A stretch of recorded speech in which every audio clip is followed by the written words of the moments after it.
నమస్కారం, city news తెలుగుకి స్వాగతం. ఈనాటి ముఖ్యాంశాలు. పోలవరం పూర్తి చేసేందుకు కేంద్ర ప్రభుత్వం కట్టుబడి ఉంది. ప్రాజెక్టు నిర్మాణం కోసం 12,000 కోట్లు కేటాయింపు. పార్లమెంట్లో రాష్ట్రపతి ద్రౌపది ముర్ము ప్రకటన.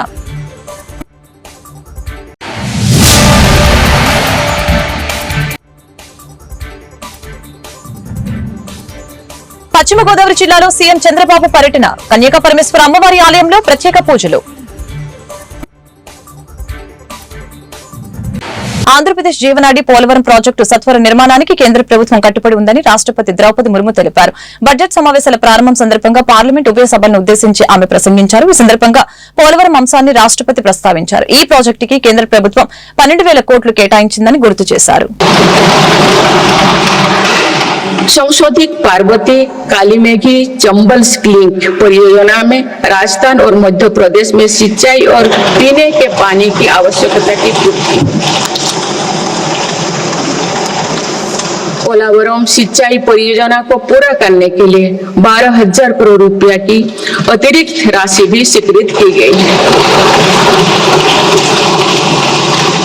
माननीय सदस्यगण, हमारे 8 लाख सहकारी संस्थाएं एवं उनके 19 करोड़ हितधारक सदस्य ग्रामीण भारत के करीब 90% क्षेत्र का प्रतिनिधित्व करते हैं. పశ్చిమ గోదావరి జిల్లా పెనుగొండలో సీఎం చంద్రబాబు పర్యటించారు. స్థానిక మార్కెట్ యార్డ్ లో ఏర్పాటు చేసిన హెలీప్యాడ్ వద్ద సీఎంకి మంత్రి నిమ్మల రామానాయుడు, ఎమ్మెల్యేలు, ముఖ్య నేతలు ఘన స్వాగతం పలికారు. అనంతరం పట్టణంలో వాసవి కన్యకా పరమేశ్వర ఆలయానికి చేరుకున్న సీఎంకి ఆలయ ప్రధాన అర్చకులు, అధికారులు, సిబ్బంది పూర్ణ కుంభంతో స్వాగతం పలికారు. అనంతరం సమీపంలోని వాసవి ధామ్ ని సీఎం సందర్శించారు. 90 అడుగుల వాసవి అమ్మవారి పంచలోహ విగ్రహానికి ఆయన పూజలు చేశారు. గొప్ప చరిత్ర ఉన్న పెనుగొండ పుణ్యక్షేత్రాన్ని దర్శించుకోవడం సంతోషకరం. ప్రభుత్వం తరపున మొదటిసారి పట్టు వస్త్రాలు సమర్పించడం పూర్వజన్మ సుకృతం. స్త్రీల ఆత్మగౌరవాన్ని చాటి చెప్పిన పార్వతీదేవి అంశంతో పుట్టిన అమ్మవారు వాసవి మాత. అహింస, ఆత్మగౌరవానికి ఈ అమ్మవారు ప్రతిరూపం. వాసవిని కొలిస్తే శాంతి, సంపద, రక్షణ నిండుగా లభిస్తాయని చెప్పారు. 2600 ఏళ్ల క్రితం ఈ తల్లి చరిత్ర అందరం కూడా ఒకసారి స్మరించుకోవాల్సిన అవసరం ఉంది. ఒకసారి ఆ చరిత్ర తెలిస్తే మనం కూడా త్యాగాలకు ఏ విధంగా విలువిస్తామో అర్థం అవుతుంది. ఇక్కడే మీరు చూస్తే 2600 సంవత్సరాల కంటే ముందు పెనుగొండ పాలకులు ఆర్య వయస్సులైన కుసుమ శ్రేష్ఠి కుసుమాంబ దంపతులకి పుట్టిన కుమార్తె వాసవి కన్యకా పరమేశ్వరి. ఆ తల్లిని చూస్తే భగవంతుడు ఆశీస్సులతో పుట్టినటువంటి తల్లి కలియుగ దేవత కన్యకా పరమేశ్వరి అని చెప్పి కూడా మీకు తెలియజేస్తున్నా. దేవుణ్ణి చూసినప్పుడు ఒక వరం ఇచ్చాడు. ఆ వరం ప్రకారమే ఆమె ఇక్కడ పుట్టింది. పుట్టడమే కాదు, గుణవంతురాలు, తెలివైనది, సమాజం పట్ల అత్యంత బాధ్యత కలిగినటువంటి వ్యక్తిగా పుట్టుకతోనే లక్షణాలతో పుట్టి ఆవిడ పెరిగే పరిస్థితికి వచ్చింది. అలాంటి ఆడబిడ్డ ఆ రోజుట్లోనే రాజమహేంద్రవరాన్ని పరిపాలించే విష్ణువర్ధుడని రాజు పక్కనే పరిపాలించేవాడు. ఈవిడ గుణగణాలు తెలుసుకుని ఆయన ఈవిడ్ని పెళ్లి చేసుకోవాలని వాళ్ళ తండ్రితో సంప్రదించే పరిస్థితికి వస్తారు. కానీ ఆ రోజు చూస్తే 714 మంది గోత్రీకులు కుసుమ శ్రేష్ఠి దీనిపైన అడగ్గా వాళ్ళకు సంబంధించిన వ్యక్తులు 102 మంది గోత్రీకులు అంగీకరించలేదు. ఆవిడకి కూడా ఇష్టం లేదు. ఇష్టం లేనప్పుడు ఆవిడ పెళ్లికి నిరాకరించింది. దానిపైన ఆ రోజుట్లోనే మనం చూసాం. ఎవరైతే విష్ణువర్ధనుడు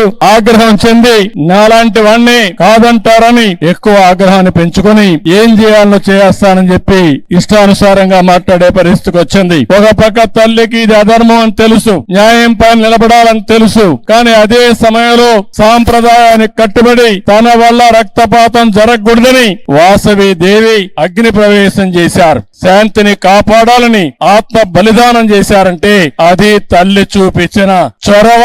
2600 సంవత్సరాల కంటే ముందు ఆవిడతో 102 మంది. రథసప్తమి నాడు తిరుమలలో శ్రీవారి దర్శనానికి విస్తృత ఏర్పాట్లు చేసినట్లు టీటీడీ చైర్మన్ బిఆర్ నాయుడు తెలిపారు. అన్నమయ్య భవనంలో ధర్మకర్తల మండలి సమావేశం ముగిసిన అనంతరం మీడియాతో ఆయన మాట్లాడారు. రథసప్తమి రోజు పలు అర్జిత సేవలు ఏకాంతంగా నిర్వహించేందుకు నిర్ణయించామని అన్నారు. అలాగనే తిరుపతిలో జారీ చేసే సర్వదర్శనం టోకెన్లను రద్దు చేస్తున్నామని తెలియజేశారు. మాడవీధుల్లో వాహన సేవల దర్శనానికి ఇబ్బంది లేకుండా ఏర్పాట్లు చేశామని అన్నారు. మాడవీధుల్లో భక్తులకు ఎండా, చలి నుంచి రక్షణ కోసం ప్రత్యేక షెడ్లు ఏర్పాటు చేసినట్లు తెలిపారు. 8 లక్షల లడ్డూ ప్రసాదాలను అందుబాటులో ఉంచాలని నిర్ణయించినట్లు తెలిపారు. జరగబోయేటువంటి ఈ రథసప్తమి ఏదైతే ఉందో దాన్ని ఎలా కండక్ట్ చేయాలి ఏంటి, గతంలో జరిగినటువంటి ఇన్సిడెంట్ ఏదైతే ఉందో దాన్ని దృష్టిలో పెట్టుకొని ఎలా ముందుకెళ్ళాలి అనేది ఆఫీసర్స్ బోర్డు వాళ్ళందరూ కూర్చొని చర్చించడం జరిగింది. కాబట్టి అందులో కొన్ని ముఖ్యాంశాలు మీ దృష్టికి తీసుకోదలుచుకున్నాను. ప్రతి సంవత్సరం జరిగేటువంటి శుక్లపక్ష సప్తమి మార్పు జయంతి సందర్భంగా, సూర్య జయంతి సందర్భంగా తిరుమలలో రథసప్తమి ఘనంగా ఏర్పాట్లు చేస్తున్నాం. రథసప్తమి రోజున ఉదయం నుండి సాయంత్రం వరకు 7 వాహనాలపై మలయప్ప స్వామి వారు ఊరేగుతూ భక్తుల్ని ఆశీర్వదిస్తారు. రథసప్తమి రోజు దాదాపు 2 నుంచి 3 లక్షల మంది వచ్చే అవకాశం ఉంది. కాబట్టి దానికి తగ్గట్టుగా ఏలూరు జిల్లా చింతలపూడి మండలం రాఘవాపురం పంచాయతీలోని డిఎన్ రావుపేటకు చెందిన ఉప్పాల వెంకట దుర్గారావు 1,01,080 రూపాయలని లింగపాల మండలంలోని కె గోకవరం గ్రామానికి చెందిన కన్నేటి వెంకటలక్ష్మికి 69,348 రూపాయలు అనారోగ్యం బారిన పడి కోలుకునేందుకు వైద్యం చేయించుకున్న వారికి ప్రభుత్వం సీఎం రిలీఫ్ ఫండ్ ద్వారా మంజూరు చేసిన చెక్కుల్ని చింతలపూడి శాసనసభ్యులు సొంగ రోషన్ కుమార్ లబ్దిదారులకు అందజేశారు. ఎమ్మెల్యే క్యాంపు కార్యాలయంలో బాధితులకు అందజేశారు. కూటమి ప్రభుత్వం పేదలకు అండగా ఉంటుందని ఎమ్మెల్యే తెలిపారు. ఈ సందర్భంగా బాధితులు ఆనందం వ్యక్తం చేశారు.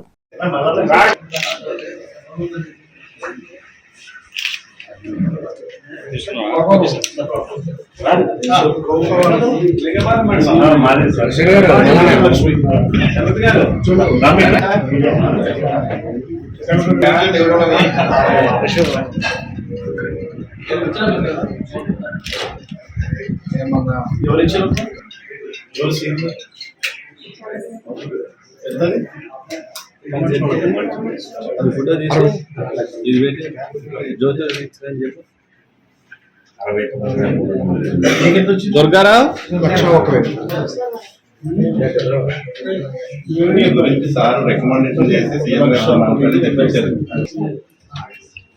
ఏలూరు జిల్లా ఉప రవాణా శాఖలో నిర్వహించిన జాతీయ రహదారి భద్రతలో భాగంగా స్కూలు కాలేజీలో పనిచేస్తున్న 300 మంది బస్ డ్రైవర్లకి అవగాహన సదస్సు ఏర్పాటు చేశారు. ఏలూరు జిల్లా ఇన్ఛార్జి డీటీసీ ఆధ్వర్యంలో అధికారి కృష్ణారావు జంగారెడ్డిగూడెం ఆర్టీఓ ఎండీ మాదాని డ్రైవర్లకి పలు సూచనలు సలహాలు జారీ చేశారు.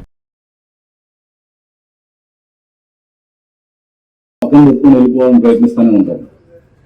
ఎందుకంటే మేబీ ఏం చేయాలన్న ఆలోచన తెలియకపోవచ్చు, ఆగితే మనం సేవ చేయాలని అనిపించుకోవచ్చు. కానీ ఒక మనిషిని చూసి అదే వాడికి ఏమి ఇబ్బంది వచ్చింది, ఎందుకంటే ఒక బ్లీడింగ్ కేసు తల దెబ్బ తగిలితే 1 గంటలో హాస్పిటల్కి తీసుకెళ్తే 15 నిమిషాలు హాస్పిటల్కి తీసుకెళ్తే వాడు బతికే ఛాన్స్ చాలా ఎక్కువ ఉంటుంది.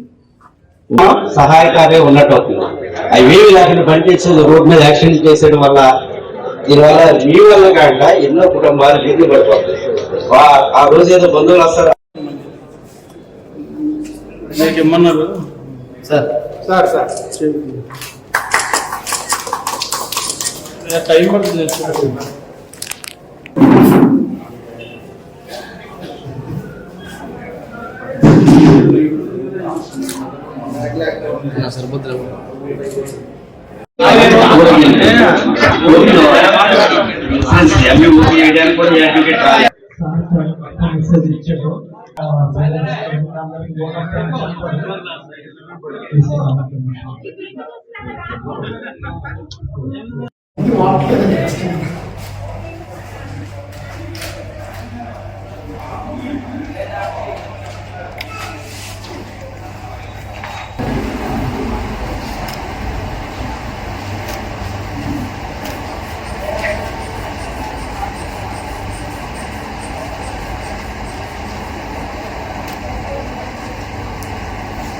హీరో మోటో కార్ప్ కంపెనీ నూతనంగా ప్రవేశపెట్టిన డెస్టినీ 125 స్కూటర్ ఎంతో ఆకర్షణీయంగా ఉందని ఏలూరు జిల్లా అదనపు ఎస్పీ ఎన్ సూర్యచంద్రరావు తెలిపారు.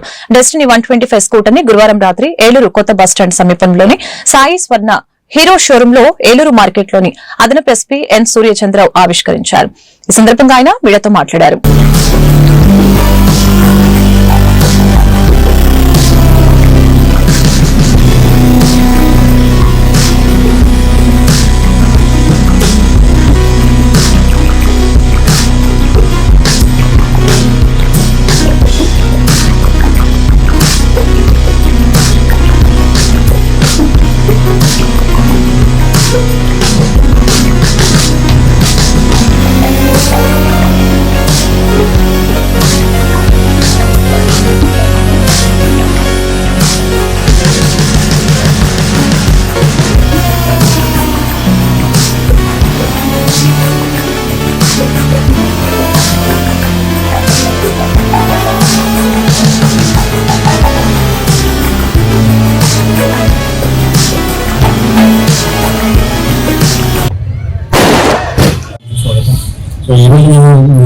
ని new model 125cc model scooter అనేది లాంచ్ చేయడం జరిగింది. సో ఈ టోటల్ 3 వేరియంట్లు వస్తుంది. ఒకటి విలేజ్ వేరియంట్, జెటాక్స్ అండ్ జెటాక్స్ ప్లస్. దీంట్లో వివిధ కలర్లు ఉన్నాయి. మనకి red, black, white, okay, blue colour, ఇంకోటి పింక్, మెజెంటా కలర్ వస్తుంది కొత్తగా. చాలా అట్రాక్టివ్ కలర్స్ అండి. సో నేను విజ్ఞప్తి చేసేది ఏంటంటే మన యొక్క ఇల్లు ప్రజలు కానీ చుట్టుపక్కల ఈ షోరూమ్కి వచ్చి ఈ వెహికల్ని టెస్ట్ రైడ్ చేసి ఓకే టెస్ట్ రైడ్ ఫీడ్బ్యాక్ బండిని రిలీజ్ చేయడం జరిగింది. ఇది 3 వేరియంట్స్లో ఉంటుంది. మైలేజ్ కూడా చక్కటి మైలేజ్ అని 59 కిలోమీటర్లు వస్తుంది. అన్నీ కూడా మంచి ఫీచర్స్ తోటి వచ్చినటువంటి వెహికల్ సక్సెస్ అవ్వాలని, అలాగే ఈ వెహికల్ తీసుకున్న వాళ్ళందరూ కూడా అందరికీ కూడా శుభాకాంక్షలు జరుపుతూ ఈరోజు మా సార్ సూర్యచంద్ర గారు, ఎక్స్ఎన్ఎస్పీ గారు మాకు ఒక సెంటిమెంట్. నేను సార్తో ఇప్పటి వరకు రిలీజ్ చేసిన వెహికల్స్ అన్ని కూడా అత్యంత సక్సెస్ఫుల్ గా ఎట్లయితే వెళ్తున్నాం. ప్యాషన్ ప్లస్ సారే లాంచ్ చేశారు, గ్లామర్ సారే లాంచ్ చేశారు, ఇవాళ మళ్ళీ ఈ డిస్ప్లే 125 సార్ చేతుల్లో లాంచ్ చేశారు. ఇది సెంటిమెంట్ గా కూడా మాకు అత్యంత విజయాన్ని ఇస్తుందని చెప్పి నేను మనస్ఫూర్తిగా కోరుతున్నాను. Thank you. ఆంధ్రప్రదేశ్లోని కూటమి ప్రభుత్వం విద్యార్థులకి ఎటువంటి అన్యాయం జరగకుండా పూర్తి స్థాయిలో న్యాయం చేస్తుందని తెలుగునాడు స్టూడెంట్స్ ఫెడరేషన్ జిల్లా అధ్యక్షులు మహేష్ యాదవ్ స్పష్టం చేశారు. ఏలూరు నగరంలోని జిల్లా తెలుగుదేశం పార్టీ కార్యాలయంలో ఈ రోజు విలేకరులతో మాట్లాడారు.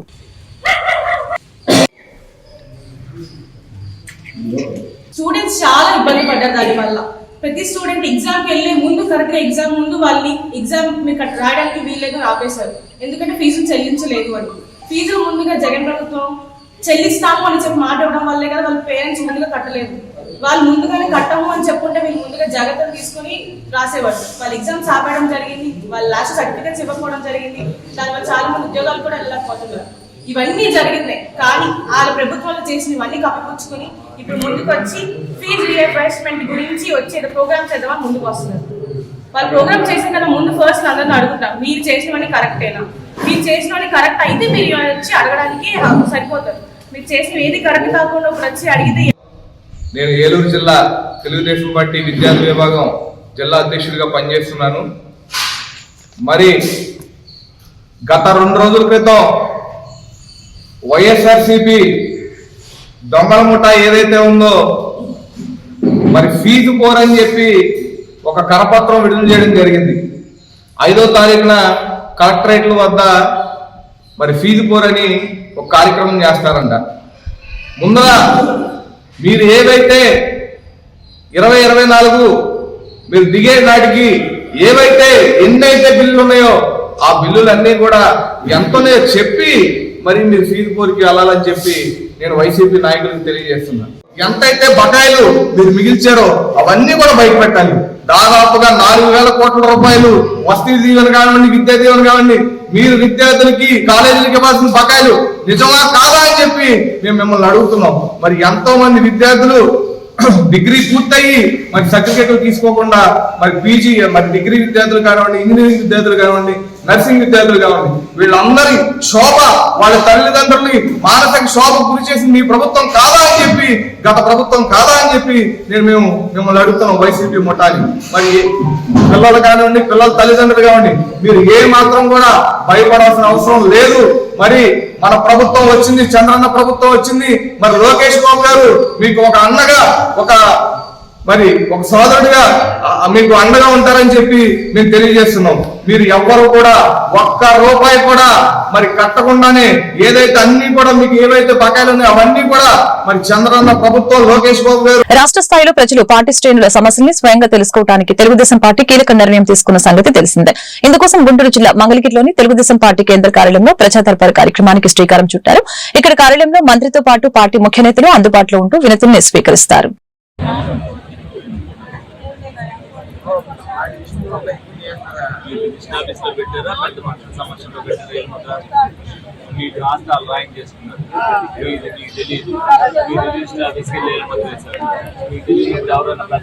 చదివించుకోవాలి కదా.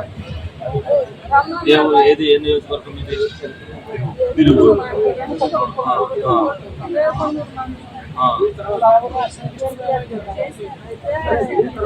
ఇది ఏళ్ళు మొత్తం వేసి రిజిస్ట్రేషన్ అయిపోయిన తర్వాత ఎవరైనా ఏం చేయగలుగుతారు చెప్పండి. మీరు కొన్ని బలవంతంగా ఏం చేయాలంటే కొంత రిజిస్టర్ ఆఫీస్ లోకి వెళ్ళేసిన తర్వాత మీరు కేసు పెట్టాలన్నా కూడా మీ అమాయకత్వానికి ఉన్నది కదా ఇక్కడ. మీ అన్నదమ్ములే మోసం చేశారు.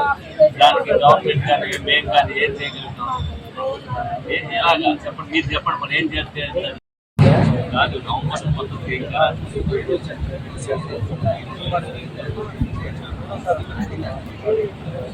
కాదమ్మా, ఇది అవసరంలా దీన్ని చేస్తారు, ఏదో చేస్తారు. ఈ మధ్య పీరియడ్లో చనిపోయిన దానికి కార్యకర్తలు చేస్తారు, నోట్ చేస్తారు కదా 100%.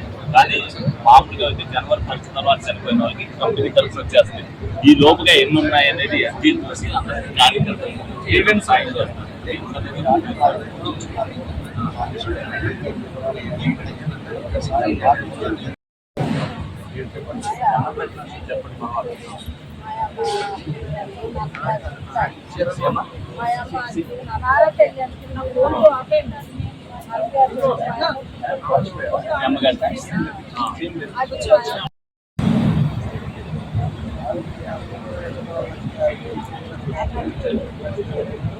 అలాగే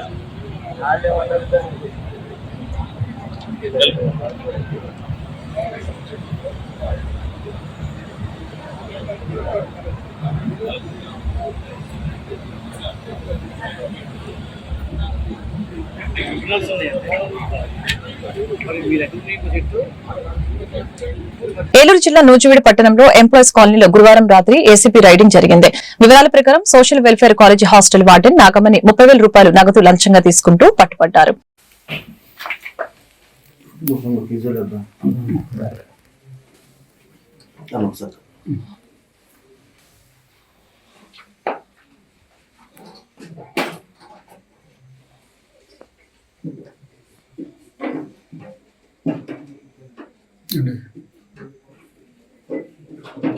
ఏలూరు జిల్లాలో దళిత సర్పంచ్ల యొక్క చెక్ పవర్ ని జిల్లా ఉన్నతాధికారులు అన్యాయంగా అక్రమంగా రద్దు చేయడం అమానుషమని దళిత నాయకుడు సంతోష్ కుమార్ ఆవేదన వ్యక్తం చేశారు. ఏలూరు నగరంలో ఈరోజు విలేకరులతో మాట్లాడారు. మరి ఈ రాష్ట్రంలో ఈ దేశంలోనే మరి భారత రాజ్యాంగ ప్రకారం 9వ షెడ్యూల్లో ఆర్టికల్ 243A నుంచి ఓ వరకు పంచాయతీరాజ్ యొక్క హక్కుల గురించి తెలియజేసింది. అలాగే ఆర్టికల్ 40 ప్రకారం భారతదేశంలో పంచాయతీరాజ్ వ్యవస్థ గురించి తెలియజేసింది. ఆర్టికల్ 11 ప్రకారం ఎన్నికైనటువంటి వ్యక్తులు 11 ప్రకారం 29 అంశాలు ఉంటే 29 అంశాల మీద పనిచేయాలని చెప్పింది. ఎక్కడ కూడా అలాగే 1994 పంచాయతీరాజ్ చట్ట ప్రకారం సెక్షన్ 1 నుంచి 147 ప్రకారం సర్పంచులకి యొక్క అధికారాలు విధులు హక్కులు ఇస్తున్నాము అంతే తప్ప ఎలాంటి ఏ విధమైనటువంటి పై వాళ్ళ యొక్క పెత్తనం లేదని క్లియర్ కట్ గా చెప్తుంది. అంటే ఇది గ్రామ పంచాయతీ అనేది కేవలం లోకల్ గవర్నమెంట్. ఆర్టికల్ 243B ప్రకారం కంప్లీట్ లోకల్ గవర్నమెంట్. ఆ యొక్క సర్పంచ్ ఆ యొక్క గ్రామ పంచాయతీకి బాస్. వాస్తవంగా ప్రజలు ఎన్నుకోబడినటువంటి సర్పంచ్ నామినేట్ పోస్ట్ కాదండి, అది ప్రజల చేత ఎన్నుకోబడినటువంటి సర్పంచ్ ఆ గ్రామ పంచాయతీకి ప్రథమ పౌరుడు ఆరు ప్రథమ పౌరురాలు. ఇది చట్టబద్ధంగా రాజ్యాంగబద్ధంగా చేసేటువంటి పదవి. ఇది ఏ నామినేట్ పోస్ట్ కాదు, అలాగే ఏ మ్యాండేట్ మీద నెగ్గినటువంటి వ్యక్తులు కాదు. ఎన్నికల కమిషన్ ఏదైతే సింబల్ ఇచ్చిందో ఆ సింబల్ ప్రకారంగా ఎన్నికబడినటువంటి సర్పంచులు. అయితే దౌర్భాగ్యం ఏంటంటే ఈ దేశ మనువాద ప్రకారం కుల వ్యవస్థలో షెడ్యూల్ క్యాస్ట్ సర్పంచ్ అనేది అప్పటికి వాళ్ళకి. అయితే కొద్ది కాలం నుండి నా మీద డిఎల్పిఓ గారు పూర్ణ చంద్రశేఖరరావు గారు చాలా విపరీతమైనటువంటి ఆయన కుల వివక్షత, అలాగే ఆయన అడిగిన డబ్బు నేను ఇవ్వలేదని, లంచం ఇవ్వలేదని నా మీద ఇప్పుడు ఉన్నటువంటి ప్రజెంట్ డిపిఓ గారితో నా చెక్ పవర్ రద్దు చేయించారు. దీని గల కారణాలు వెనక జరిగినటువంటి మీ మీడియా సోదరుల ముందు నేను పెడుతున్నానండి. మరి నేను 2021 సంవత్సరంలో సర్పంచ్గా ఎన్నికయ్యాను. నేను ఎన్నికైనట్టు అప్పటి నుంచి కూడా పంచాయతీ ముందు అయితే ఎలా అయితే నా ముందు స్పెషల్ ఆఫీసర్స్ కానీ అంతకుముందు 2018 వరకు చేసినటువంటి సర్పంచ్ అంటే 2014 నుంచి అదే SBI అకౌంట్ కి నేను సర్పంచ్ అయ్యే వరకు కూడా పంచాయతీ లావాదేవీలు జీతాల హెడ్ అట్లాగే జరుగుతున్నాయండి. ఏలూరు నగరంలో ఉన్న సత్రంపాడులో నివాసం ఉంటున్న అన్నమదాసు కనకదుర్గ రాంప్రసాద్ దంపతులకి ఇంటి పక్కన ఉన్న వ్యక్తితో సెప్టిక్ ట్యాంక్ వివాద విషయంలో గొడవలు లేకుండా ఏలూరు నగరంలోని 3 టౌన్ పోలీస్ స్టేషన్ లో ఫిర్యాదు చేసినప్పటికీ తమకు న్యాయం జరగడం లేదంటూ ఆవేదన వ్యక్తం చేస్తున్నారు. ఇంటి పక్కన ఉన్న వ్యక్తికి తమకు ఎటువంటి సంబంధం లేకపోయినా లేనిపోని గొడవలు సృష్టిస్తున్నారని ఆవేదన వ్యక్తం చేశారు. దీనిపై పోలీసులు తగు విచారణ చేసి న్యాయం చేయాలని దంపతులు కోరుతున్నారు. నిన్న బాత్రూమ్ సెప్టిక్ ట్యాంక్ గొడవ గురించి మొన్న ఇదంతా జరిగిందండి. వాళ్ళు మా మీద కేసు పెట్టారు. మేము కేసు ఫాలో అవ్వకుండా వాళ్ళు దౌర్జన్యంగా 20 మంది 15 మంది అలా వచ్చి ఆ గేటును పగలగొట్టి అక్కడ సెప్టిక్ ట్యాంక్ పగలగొట్టేసి బాత్రూమ్ డోర్ పగలగొట్టేసి పడేసాడు, బావిలో పడేసాడు. రాత్రి నా పిల్లలతో నేను చాలా ఇబ్బంది పడిపోయాను. నాకు న్యాయం కావాలండి. రాత్రి పోలీస్ స్టేషన్కి వెళ్ళాము, 10 దాకా కూర్చోబెట్టారు. తెల్లారి 10కి రమ్మన్నారు. మళ్ళీ వాళ్ళు 10కి వెళ్తే మాకు సాయంత్రం రమ్మన్నారు. పోలీసులు కూడా మాకు ఏ సహాయం చేయట్లేదు. మాకు న్యాయం చేయండి. మాకు ప్రాణహాని కూడా ఉందండి వాళ్ళ వల్ల. వాళ్ళు కూర్చోబెట్టారు. అందరినీ పంపించేస్తున్నారు కానీ మా ఇద్దరినే కూర్చోబెట్టేశారు. ఉదయం 10కి రమ్మన్నారు. ఇందరు మా అత్తయ్య గారు వెళ్తే సాయంత్రం రమ్మన్నారు. మాకు సాయం కావాలండి. మేము స్కూల్ చేసుకుని బతికేవాళ్ళు. దీని గురించి వెళ్ళాము కేసు పెట్టడానికి. వాళ్ళ మీద కట్టారు. మమ్మల్ని దాడి చేశారండి. వీడియో కూడా వాళ్ళు చాలా మంది వచ్చారని వాళ్ళ పేరు తెలియదు. దుర్గాప్రసాద్, రాట్నాలు, ఇంకా కూలీలు అందిస్తారు. పశ్చిమ గోదావరి జిల్లా తణుకు రూరల్ ఎస్ఐ SS మూర్తి ఆత్మహత్య చేసుకున్న విషయం తెలిసిందే. పైడిపర్రు గ్రామానికి చెందిన మూర్తి గతంలో పెరవలి, భీమవరంలోనూ ఎస్ఐగా పనిచేశారు. ఇటీవల గేదెల అపహరణ కేసు ఢిల్లీలో ఎస్ఐపై ఆరోపణలు రావడంతో విఆర్కు పంపారు. ఇవాళ ఉదయం తణుకు స్టేషన్ వెనుక వైపు గన్తో తలపై కాల్చుకున్నారు. విఆర్కు పంపారనే మనస్తాపంతో ఇలా చేశారా, వ్యక్తిగత కలహాలతో సూసైడ్ చేసుకున్నారా అనేది విచారణలో తెలియాల్సిందే.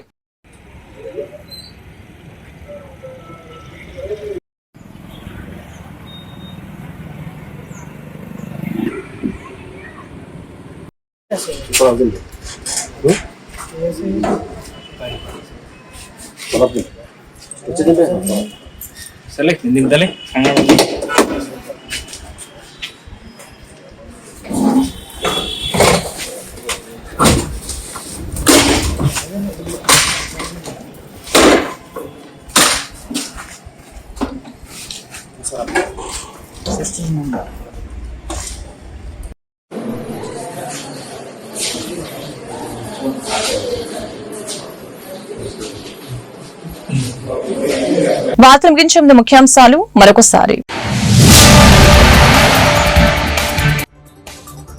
పోలవరం పూర్తి చేసేందుకు కేంద్ర ప్రభుత్వం కట్టుబడి ఉంది. ప్రాజెక్టు నిర్మాణం కోసం 12,000 కోట్లు కేటాయింపు. పార్లమెంట్లో రాష్ట్రపతి ద్రౌపది ముర్ము ప్రకటన.